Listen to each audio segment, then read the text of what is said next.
Hey, how's it going, everybody? What's up? Welcome back to another Escape from Tarkov video. Today we're going to be talking about your survival rate and why you keep dying all the time and things that you can do to maybe survive that little bit more.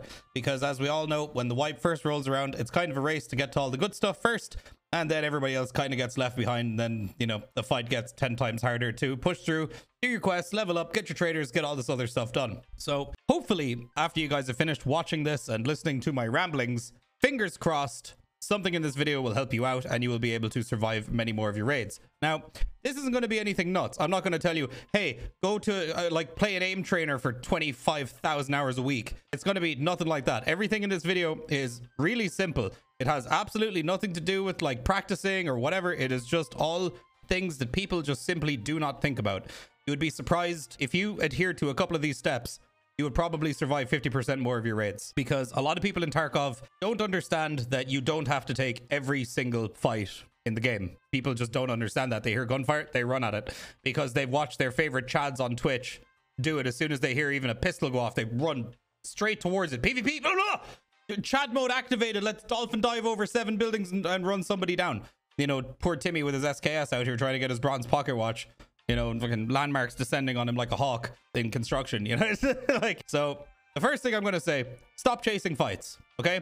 If you get into a fight with somebody and you feel like you're winning the fight and he runs away, if you chase him down, there's a good chance you're going to die. You want to know why? Because he's repositioned himself into a better spot to watch you coming and shoot you in the face, right? This is early game. We don't have any really tanky visors. We don't have any really tanky armor. You are probably not going to win a 1v1 against that guy unless you are super, super confident, or he is just not as quick as you to react to you coming around a corner. But also with desync and everything else, who knows how it's going to go. So stop chasing fights. If somebody runs away, just go, whatever. What's he going to have in the early wipe anyway? Oh no, a half health ADAR with M855, an untar armor, and a penis helmet. Like, who cares? It is not worth your gear. It is not worth chasing that guy down. What's he going to have in his bag? Oh god, oh wow, bolts. Oh my god, because all the good stuff's going to be up his butt.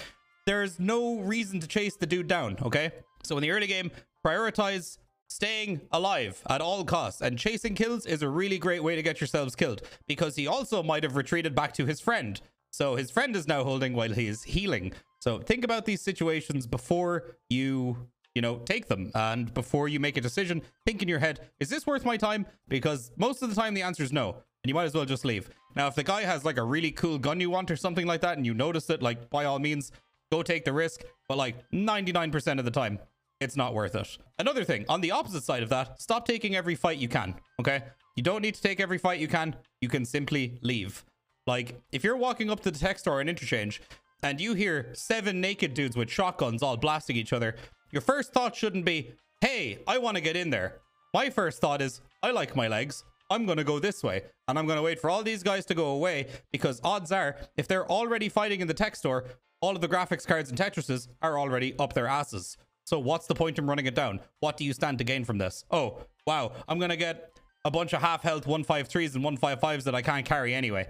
Like, there is zero reason to chase that down. So unless you have like a really good flank on somebody, or you hear like squads fighting or something, you've got a good spot, good ranged weapon, and you can just kind of pick them off from a distance, that's all good. Absolutely. But do not chase down fights like that in CQB against more than likely naked players with shotguns, you know, and other SMGs and things like that. It is usually not worth your time, especially when we don't really have access to visors this early in the game. You can always just leave. Dog tags aren't worth anything anyway. Oh, a couple of K for killing a level 5 dude. Oh, wow. Oh, what are you going to do? You're going to put one thing up your butt and it's going to be worth more. This is something that I've started doing. I don't like doing this, but I kind of have to do it in the early wipe because I don't have access to morphines and other quick acting painkillers. But pre-pop a painkiller before you get into a fight. If you know a fight's about to happen, always pop your painkiller just as you're going into it, because if you get shot in the leg, you're dead, because your PMC is going to be doing this and you're not going to be able to aim your fucking gun anywhere, because this is how your PMC moves when you lose a leg, and it's really fucking annoying. Painkillers will stop that from happening, and you will be able to way more easily and competently shoot people in the face. So pre-pain before you take fights. That will help you survive many, many more raids. It won't stop you from getting aim punched, but it will stop you from having the limp of fucking doom when Timmy shoots out your leg with his buckshot. All right, next up, reposition every time you get a kill or every time you shoot your gun, right? So when you fire your gun in Tarkov, guess what other people hear?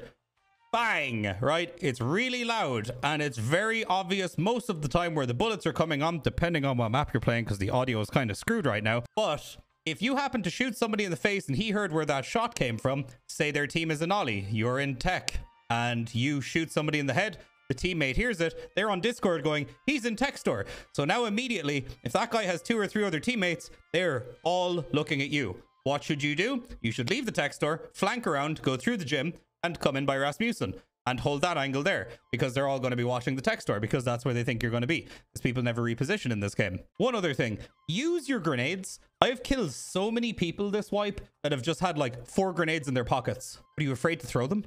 Throw your grenades. You brought them for a reason. They're expensive and they work. Throw your utility. It's like playing like Valorant or CSGO, and like you're buying a shitload of grenades, Molotovs, and all this other crap and smokes, and like you're not throwing them. It's a complete waste of money.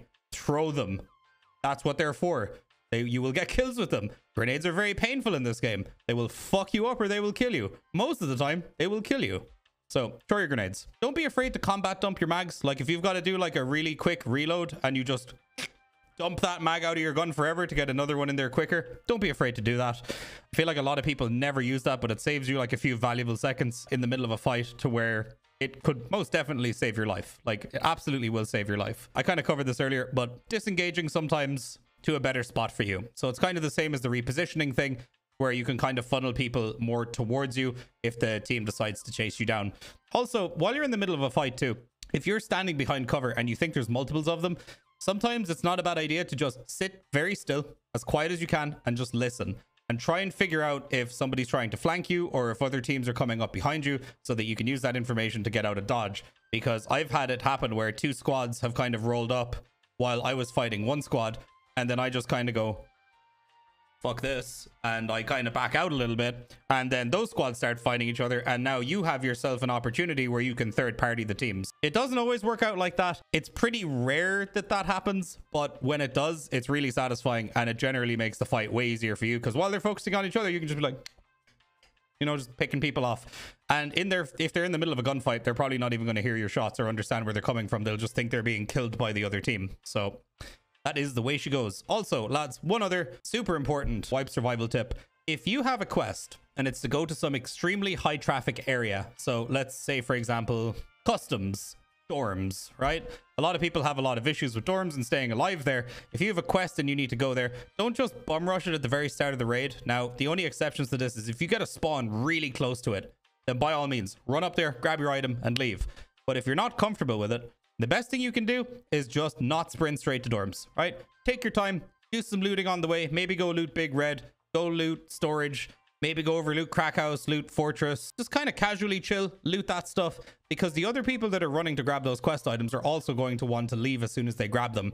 So if you wait around for a couple of minutes, those people will leave and you'll be able to go in there. Maybe even a quest door you don't have the key for might be opened and you'll just be able to grab your stuff and leave. Obviously, some examples, people will just camp dorms. It happens, but hanging out and chilling for a little bit will definitely keep you alive, rather than running straight into all 12 PMCs on the map, all trying to go dorms at the same time. One guy has a marked key, one guy has 203, one guy has fucking shit to do over in 2-story dorms. He's got like 214, some other guy downstairs has 114, and they're all like trying to do their shit at the same time, but they're all running into each other. So just wait for all those guys to leave or kill each other, and then you roll in, grab the scraps, grab your loot and leave, grab your quest items and leave. Also, I'm blue in the face from saying this, but nighttime raids are really, really good, except for interchange. Nighttime interchange is still packed and there's shitloads of people on it, but nighttime raids in general are usually a lot more chill and you can usually get a lot more shit done. People play a lot more slowly at nighttime, so that's one thing you kind of got to be wary of, people kind of ratting around and crouching around corners and stuff, so you got to keep an eye on that. But generally, you're going to find lesser geared players, usually naked with bags, with shotguns or some kind of SMG, maybe like a UMP or even just a pistol. Those are mostly the players that you're going to have to contend with. So I'm going to say it again. I'm going to throw it in here. I've said it a million times. Nobody fucking listens to me. Nighttime raids are great. Okay, there you go. So lads, those are some of my early wipe survival tips. Just that I put these out here over the last couple of days since the game's wiped. I've pretty much been getting questions about this. So here is a little video that I can direct everybody to, how to survive raids. And I know if you watch my stream, you know I don't adhere to these rules. Lads, do as I say, not as I do. All right. Guys, if you made it this far in this video, please make sure to like, comment, subscribe, and all that other lovely stuff. And guys, I will catch you on the next video. Peace out, my dudes.